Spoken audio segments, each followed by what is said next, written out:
পুরুষ আর নারীকে সমান অধিকার আপনি কেমনে দিবেন? পুরুষ তো খেজুর গাছ থেকে রস পাড়ে, আছে না? এখানে রাজশাহীতে খেজুর গাছ নাই? তো সমান অধিকার দিতে গেলে মেয়ে লোকদের কি খেজুর গাছে উঠাবেন?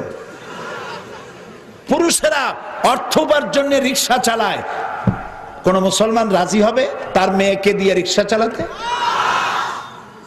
পুরুষেরা ইট টানে, রাস্তা বানায়, গাড়ি বানায়, কত কষ্ট করে।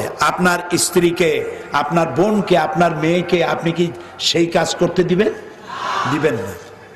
আল্লাহ প্রথম দিনেই নারী আর পুরুষের কাজটা ভাগ করে দিয়েছেন। কবে দিয়েছেন?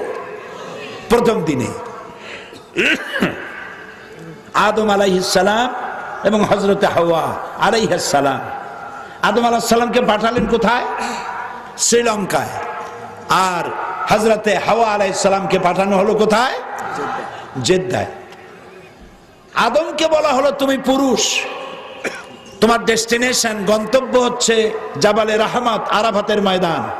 তুমি পুরুষ, তুমি নদী পাড়ি দাও, সাগর পাড়ি দাও, বন জঙ্গল পাহাড় পাড়ি দাও, তারপরে মরুভূমি পাড়ি দাও, রোদ্রে পড়ো, বৃষ্টিতে ভোজো, কষ্ট করো, আরাফাতে গিয়ে পৌঁছাও।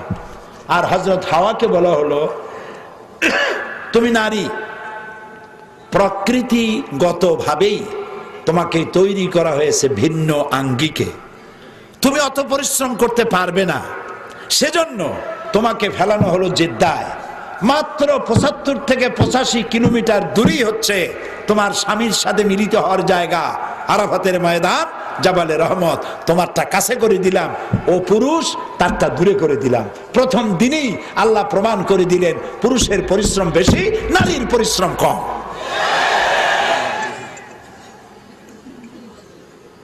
কাজী নারীকে আপনি পুরুষের সমান অধিকার দিবেন এ কথা বলবেন না, তাহলে বিপদ হবে। নারীকে দিবেন ন্যায্য অধিকার। সেই ন্যায্য অধিকার প্রতিষ্ঠিত করেছেন আল্লাহ এবং তার রাসূল। আল্লাহ রাসূলের চাইতে আপনি কি করে নারীর কল্যাণকামী বেশি হতে পারে? হতে পারে কেউ?